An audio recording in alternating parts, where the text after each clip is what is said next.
চুমকির বাপ দেখেন দিনে না কেঙ্কা লাগছে, এটা 5,000 টাকা দাম লিছে, কেঙ্কা লাগাছে না কন দিনই। এই জামার দাম 5,000? তোমাকে তো ঠকাই দিছে, তুমি বুঝা পারোনি? এলা জামার দাম কোনদিন 5,000 হয়? এই যে জামা দেখে তো মনে হচ্ছে খুব জোর হলে 800 বা 900, খুব জোর হলে 1,000ই হবে। অত বেশি দাম হবে নাকি? জামা কি মেলাই সুন্দর নাকি? কালারটাও তো ভালো লাগছে না। কেঙ্কা করে তুমি আবার 5,000 টাকা দিয়ে এটা নিয়ে চলে আসলেন? তো তুমি আনা দেখে লেবিন না? আরে তুমি না জানি শুনে আমাকে খালি বকাবকি করছিন। এটা তোমার বোন আমাকে এনে দিছে, ওই কইছে যে 5,000 টাকা দিয়ে ব্র্যান্ডের জিনিস এনে দিছে। তা আমি কি মিথ্যা কথা কওছি নাকি? কি করলিন? আমার বোন এনে দিছে?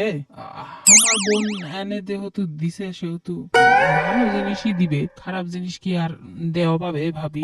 তো দেখতে না খারাপ লাগছে কালারটা, কিন্তু স্ট্যান্ডার্ড কালার, ভালো কালার, এগুলাই আজকালকার যুগের মানুষ পরে পরলে দেখতে ভালোই লাগে। তোমাকেও ভালো মানাবে, তুমি এনা ফর্সা আছি তো, তোমাকে মানাবে সুন্দর। আমার বোনের দাম কোতে কোতে কোনটি যে ফুটা নিলে লাগবে আর কোনটি যে কতটুকু কোয়া লাগবে সবই মাঝে মাঝে ভুলে যায়। এত বেশি বেশি কোসে কে 5,000 কোনোদিন এই যে আমার দাম, পাম মারতে মারতে কোন যে ব্রেক মারা লাগবে সেটাও আমার বোন মাঝে মাঝে ভুলে যায়।